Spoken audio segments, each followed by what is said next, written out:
Okay, so you want to own a horse farm, green pasture rolling out past a red barn, a horse's head over a Dutch door, ears forward, waiting for you, boots by the back door, always a little muddy, a trailer parked by the gate for the shows you'll haul to on weekends.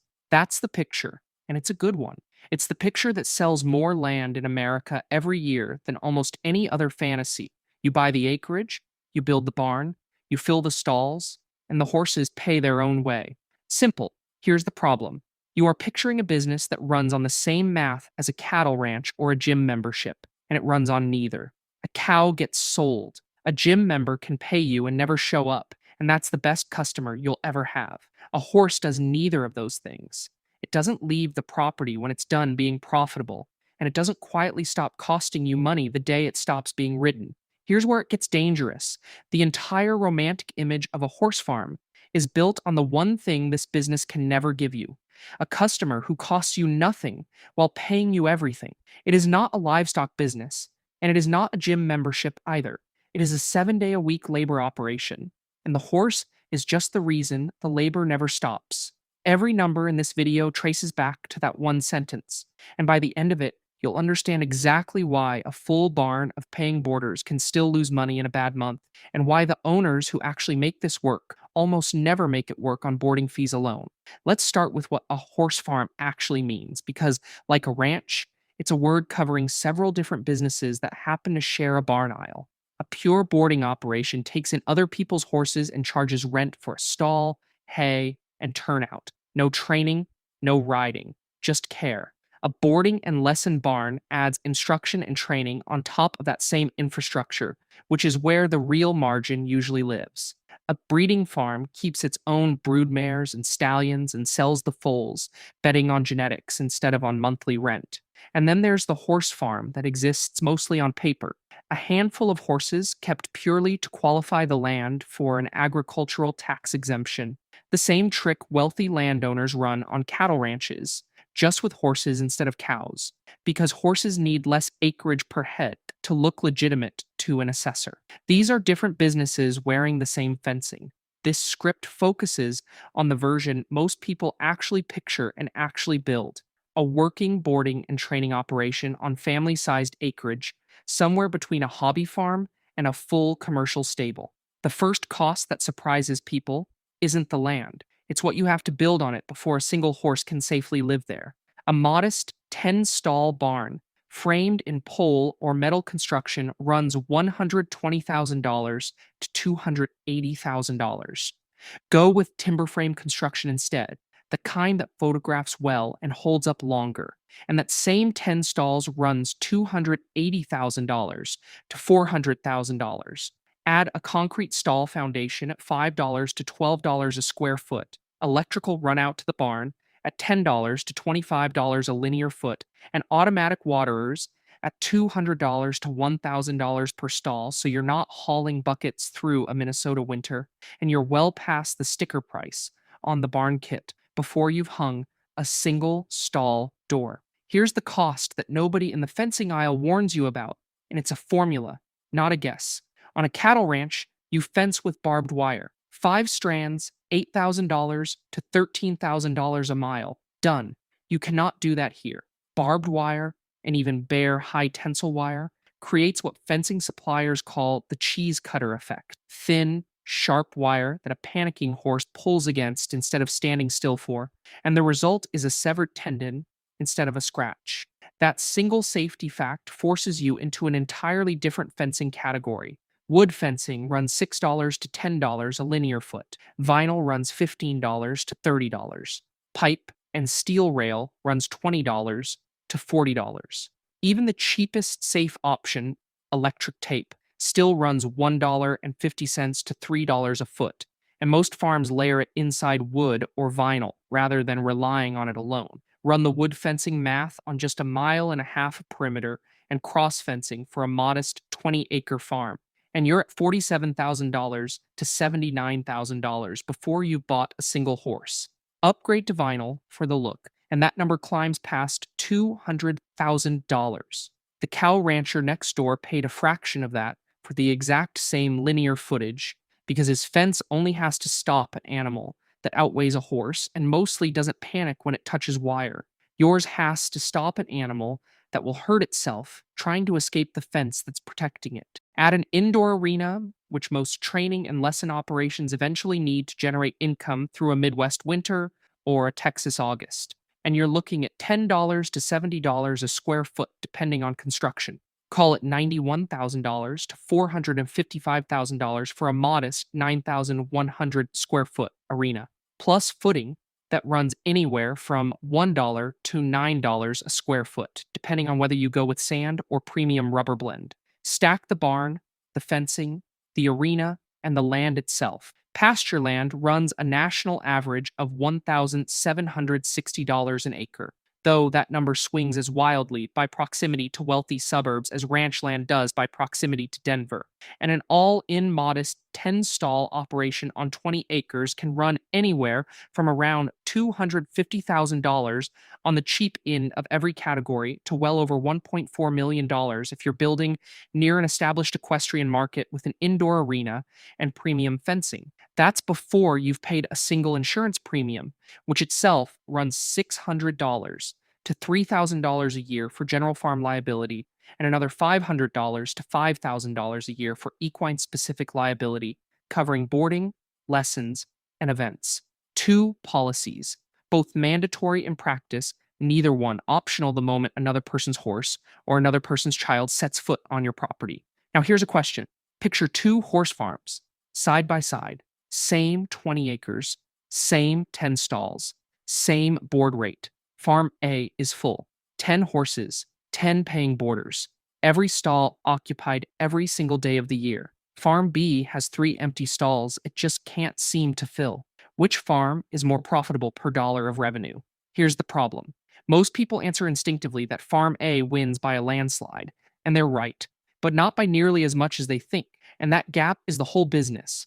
Read that again because this is where the fantasy and the spreadsheet stop agreeing with each other. Here's the math. A full board horse in America pays somewhere between $650 and $1,600 a month.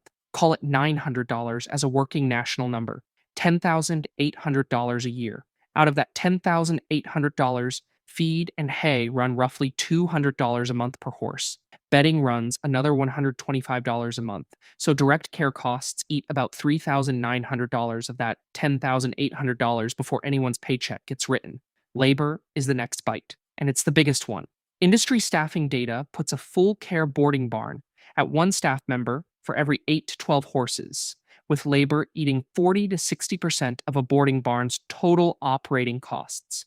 Run a 10 to 1 ratio with a working figure of $38,000 a year for a loaded stable hand wage, flagging that as a round, illustrative number. And you're allocating roughly $3,800 a year of labor cost to every single horse on the property. Add it up. $10,800 in revenue minus $3,900 in feed and bedding minus $3,800 in labor leaves about $3,100 of true margin per horse per year before you've paid a cent of insurance, utilities, debt service, or maintenance on that barn and that fencing you just built. Now, here's the structural conclusion. On an illustrative 20 stall barn carrying, say, $60,000 a year in fixed overhead, you need roughly 19 to 20 of your 20 stalls filled, full, paying, fully cared for, just to reach zero. Not 19 out of 20 on average across the year, 19 out of 20 essentially all the time. Let that land for a moment, because this is the exact opposite of the business you think you're building. A gym profits most from the member who pays every month and never shows up. That member costs the gym almost nothing while still paying full price. A horse farm has no version of that customer. Every horse on your property eats on the days it's ridden, and the days it isn't. There is no phantom boarder subsidizing your margin. An empty stall isn't a customer who forgot to cancel. It's simply zero revenue against a fixed cost that doesn't care whether the stall is full. So if boarding alone barely clears its own costs, what actually makes a horse farm profitable? The same structural fork that shows up in almost every service business built on daily physical labor. You either sell the same labor to more customers at once, or you sell a second product on top of the first one using labor you're already paying for. In a gym, that second product is personal training. On a horse farm, it's lessons and professional training rides layered onto boarders who are already paying for the stall, the hay, and the mucking. A trainer who's already at the barn 8 hours a day for the boarding operation can teach a $50 to $100 lesson in the same hour they'd otherwise spend on routine care. And unlike the board fee, almost none of that lesson revenue goes back out the door in feed and bedding. That's the real profit engine of this business. Not the rent on the stall, but the hours of a trainer who was going to be standing in that barn anyway. That second stream has a ceiling, though, the same way personal training does at a gym. A trainer has a fixed number of daylight hours, a fixed number of arena slots, and a body that can only ride so many horses before it breaks down. You cannot manufacture more hours in the day by adding stalls, which is exactly why the smartest operators price boarding to cover its own direct costs and treat the training and lesson program as the actual business, the same way a gym treats memberships as the infrastructure and personal training as the profit.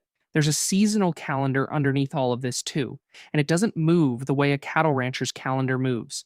There's no single fall sale date where a year of work turns into a check. A boarding barn's cash comes in every single month, but so do its costs. And the mismatch shows up specifically in winter. Hay consumption jumps as pasture disappears. A 1,000-pound horse needs 20 to 25 pounds of hay a day through the cold months, and a premium alfalfa bale that ran $125 a ton in Minnesota can run $395 a ton in a state like Pennsylvania in the same season, meaning your feed line is exposed to both weather and geography in a way your board rate spreadsheet almost never accounts for. Here's the deep cut almost nobody outside agricultural extension offices ever reads, and it's the second hidden cost of this entire business: what to do with the manure. A single 1,000-pound horse produces roughly 37 pounds of feces and 2.4 gallons of urine every single day, about 9 tons a year, unbedded, or 12 to 13 tons per stall once you count the shavings. That waste isn't free to manage. It carries real nutrient load, roughly 11 pounds of nitrogen, 2 pounds of phosphorus, and 8 pounds of potassium per ton, which is exactly the kind of runoff regulators care about. Extension guidance formally ties your legal turnout stocking rate to how many hours a day your horses are out. Half an acre per horse if turnout is under 3 hours a day, climbing to 2+ acres per horse for unlimited turnout, and a dry lot running more than 3 horses per acre is required to remove manure weekly instead of monthly.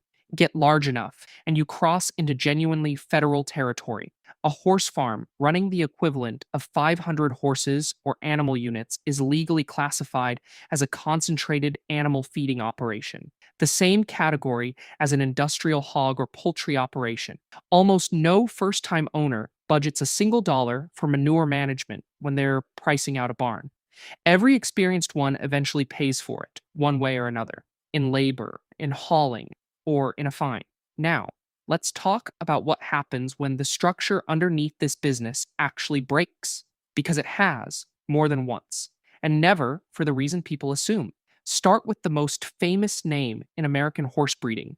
Calumet Farm, 880 acres outside Lexington, Kentucky, had been debt free for decades under owner Lucille Parker Wright Markey. Under new management in the 1980s, the farm leaned hard on one asset: Alidar, the stallion who'd finished second to affirmed in all 3 legs of the 1978 Triple Crown and gone on to earn an estimated $20 million a year in stud fees as a breeding stallion. Calumet's manager took out $65 million in mortgages, much of it to buy 2 other stallions, Secreto and Mogambo, who both turned out to be commercial failures in the breeding shed. The farm was leveraged against Alidar's future income to cover those losses.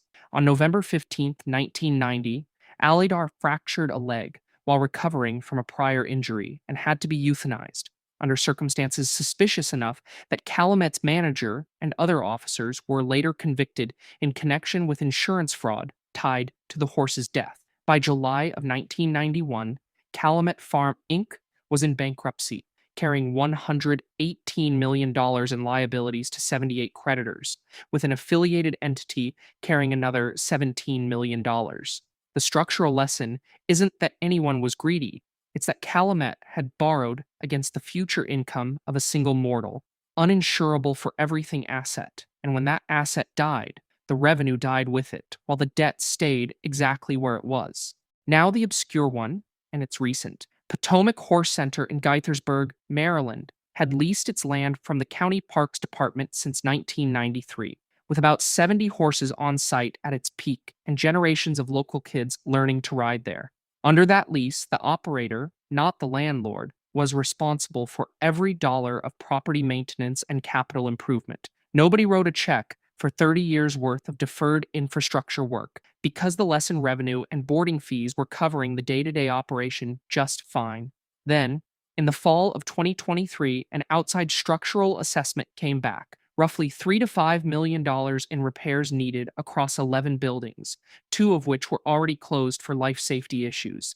The center announced its closure that April, held its final lessons in June, and shut its doors in July of 2024. A community GoFundMe raised $2,480 toward that number. The lesson here isn't that Potomac Horse Center was badly run for 30 years.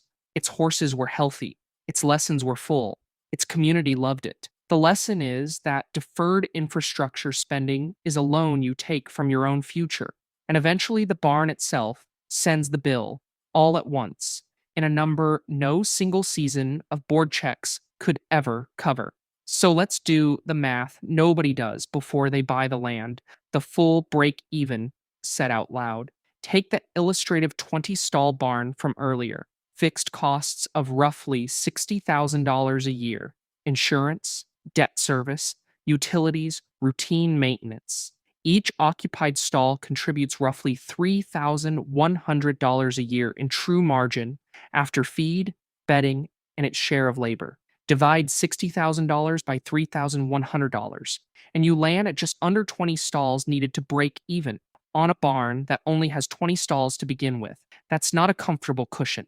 That's a business where the difference between profit and loss is one or two empty stalls, sitting there for a few months while you look for the right boarder instead of just any boarder. That's the treadmill this business runs on, and it's a different treadmill than a gym's.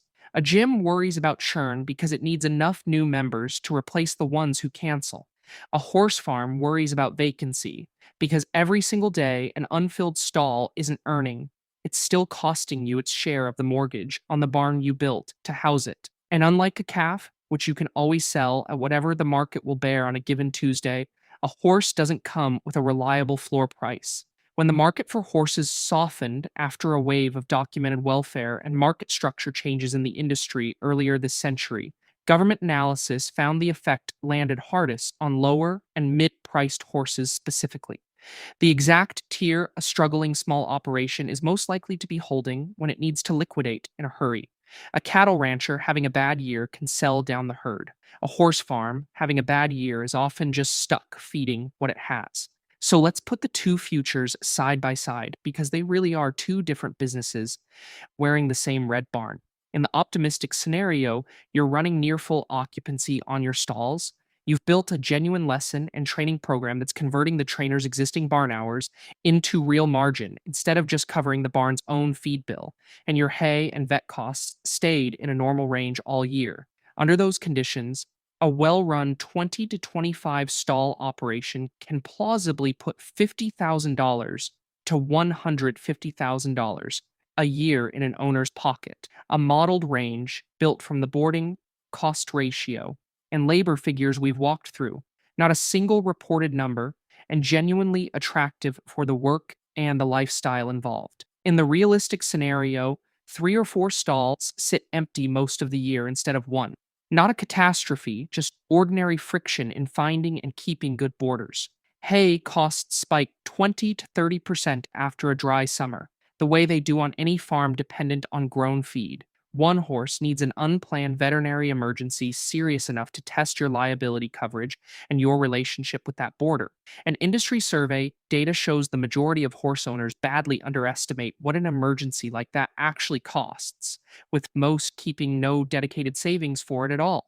And your barn loses a staff member in the middle of the busy season, which, at an industry turnover rate of 35 to 40% a year, isn't bad luck. It's closer to the baseline. Run those ordinary setbacks through the same math, and that 20 stall barn's margin doesn't collapse in a scandal. It just quietly slides from a modest profit into break even or into a loss for a quarter or two.